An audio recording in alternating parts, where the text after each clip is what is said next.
The most common type of character released in Genshin Impact is the on-field DPS, and for good reason. When you pull a new fancy character, you want to see them on field and you want to do stuff with them, so they tend to sell really well, and such Hoyo makes a lot of them. But since the on-fielder competition is very steep, I think it's worth talking about who is actually the best. So let's talk about the top 5 DPS in all of Genshin Impact. Welcome to Jello Impact, where we build and test every single character to help you decide who you want to wish for and build. Starting with a bit of a disclaimer. Number one, you don't need a particular on-field DPS. You don't need one of these top 5 DPSs. You really often don't even need a DPS in general. Lots of teams, such as Hyperbloom teams with Nahida, she's more of the driver of the team. Or if you're using, sometimes you use Sucrose on field. She's not really a DPS per se. She's really more of a driver of the team. So a lot of teams are like that, or maybe they're just more quick swappy and you don't really have a main DPS or on-field DPS. And you definitely don't need one of these top 5. Even my well-invested Dia as the main DPS of the team, or the on-field DPS of the team, can clear the Spiral Abyss just fine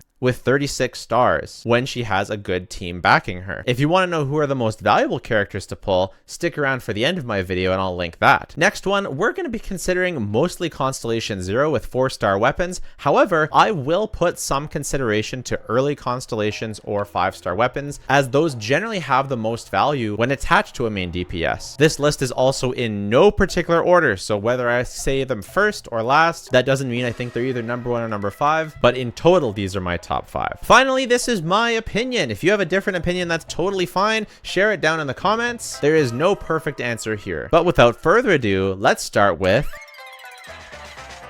It's quite impressive that after all these years, Hu Tao is still such an excellent choice for an on-field DPS. She has extremely high multipliers across her entire kit, both of her normal attack and her burst, a plethora of different artifact sets that are going to be good for you, an extremely good Constellation 1, really honestly good for 4-star weapon choices, with the Dragon's Bane being very close, but if you want to get her signature weapon Staff of Homa, she gets a really nice increase from that as well. Her gameplay, to me, is very enjoyable. I know that lots of people do not like her jump cancel at Constellation 0. Personally, I get around this by having a very well invested Hu Tao, and often I'm able to burst down the enemies using dash cancels, and by the time I run out of stamina, either the boss phase is already over or the enemies are already dead. It's only during extremely tanky enemies, and even some bosses you don't even want to dash cancel because your dash goes right into the boss anyways and you can't, like the PMA, or actually a lot of bosses that you can't go through. So personally, I don't even jump cancel all that much. Her best team is double Hydro, and she has a flex slot in the last one, which you can go for someone like Zhongli for comfort, or what I often do is I go for Fischl for even more damage. You're getting overloadeds, vaporizes, and overall it is just a ridiculous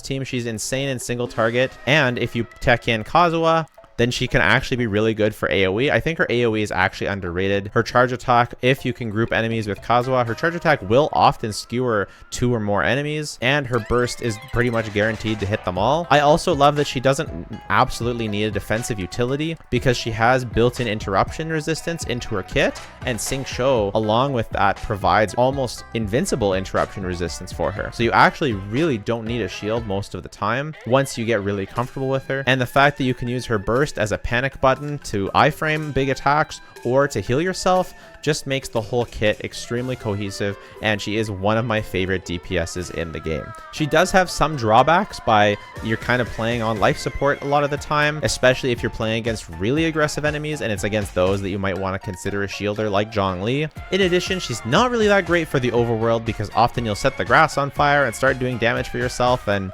you know, you're losing stamina from dashing, you're also losing stamina from running, and so she can be not that fun for the overworld. I much prefer Yoimiya there. But in the Abyss, as far as actually being a strong main DPS, she is really good. And if you invest really well into her, she does compete very well with even Hyperbloom teams. I do want to give an honorable mention here to Linny, because although he didn't make my top 5, his damage output is actually really close to Hu Tao, especially if you consider him with his signature weapon, and his teams are really good. My biggest issue for him is the charge shot thing getting easily interrupted by fast attacking enemies or multiple enemies that are attacking you at once. But if it weren't for that one facet of his kit and that one downside, he would make the list, potentially beating out Hu Tao for me. So Linny is really good too. Next up, we have Child. I had some pause as to whether or not I would actually consider him an on-field DPS, because a lot of people do consider him more of a driver for Xiangling than an on-field DPS himself. However, if you're playing correctly and if you're double swirling properly, he actually does contribute to a very meaningful portion of the team's damage, and he is an on-fielder, so that there's no doubt about that. If you don't, he's not an off-field DPS, so I'm not going to make a video of top 5 on-field elemental applicators, that's for sure. So I think it's fair to include him here, and I include him here for a couple reasons. The main one being that his Child International team is one of the best teams in the game. Many would argue that it is still the very best team in the game, especially at free-to-play and low investment levels. And by low investment, I don't mean low artifact investment, I mean low spending. Not too many 5 stars, not too many 5-star weapons or constellations. And what I love about Child and what I love about this team, obviously how good it is in AoE cannot be understated. One of the best teams in the game, but it's also very serviceable in single target. Child has a really great nuke. Xiangling still does a very good amount of damage, and also the elemental coverage that you have from this team, having both Hydro and Pyro, makes it a very flexible team for the Abyss. There's very rarely Abyss chambers that completely wall this team, because if they wall Hydro, you've got Pyro. If they wall Pyro, you've got Hydro, and it's a very potent combination. The only downside you could say for Child, and why I could consider someone not putting him on this list, is that you're fine to replace him with other options, but it's really not quite the same team at all. Like if you replace it with Linny, you do lose a lot of that AoE potential and a lot of that elemental coverage. If you replace it with Sing Cho, you need the last slot to be Sucrose or Raiden, and that's really more of a single target team. So I actually do think that he brings a lot of unique value to this team, and I think he's very deserving of this top 5 spot.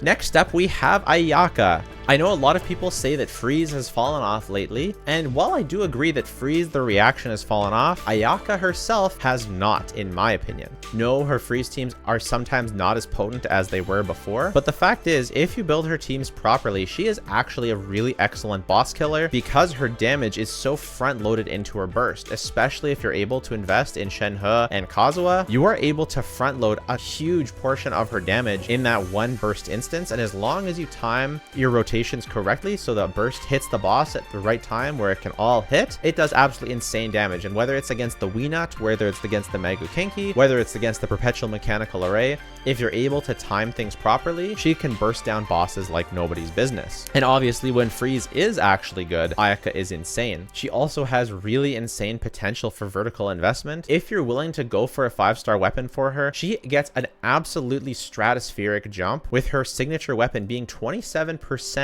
around higher than her free-to-play Amanoma option, which is an absolute truckload considering a massive portion of the team's damage comes from her herself and her burst, like almost all of it realistically. So although her best team is premium, she does still have good free-to-play options. If you highly invest in Rosaria, Sing Cho, or Mona, she can still output really great damage even at that free-to-play level. Plus she got that new free-to-play toy with the Fontaine Craftable being actually a really sizable upgrade over her Amanoma weapon. So her team working amazingly against AoE and solid against single target gives her a lot of flexibility. And although she has nothing to do against Crow immune enemies, you actually can tech in a Bennett if you have to, and you can actually break Pyro shields with Bennett Kazuha if you really needed to do that. So she's not totally inflexible, and overall, just because of her damage, I think she's very deserving of a top 5 spot.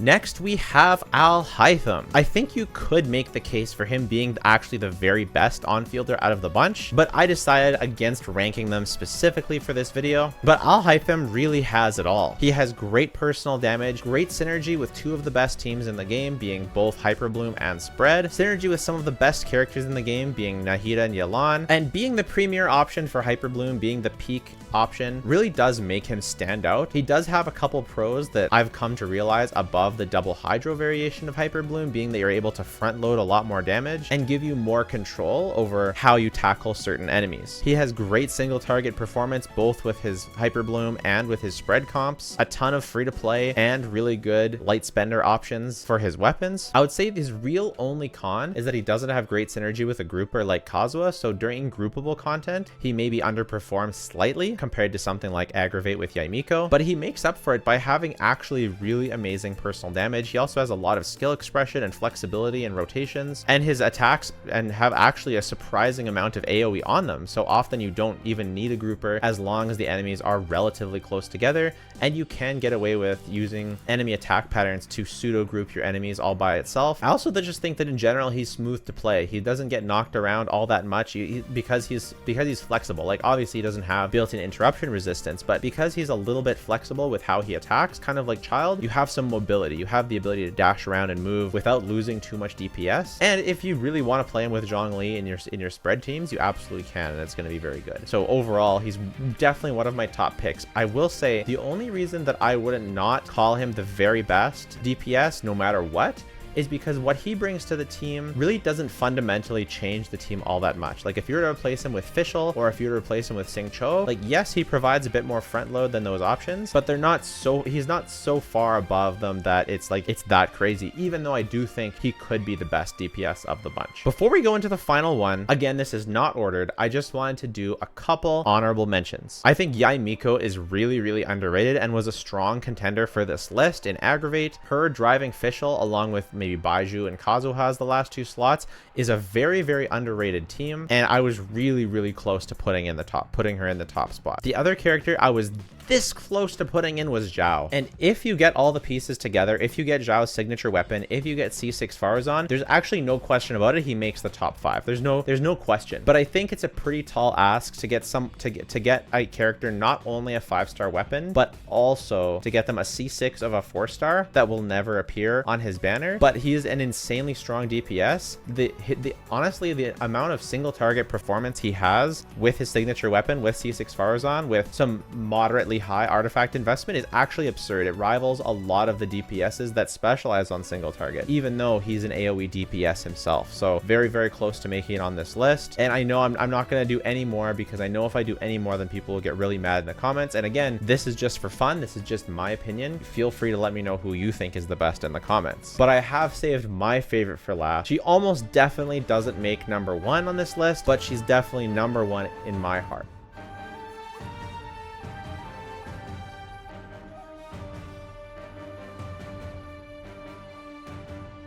Raiden Shogun is my favorite character in the game and would be my pick for my favorite on-field DPS. Do I think that she's the absolute best? Not necessarily, but I think that there is a case to be made. Now, hear me out.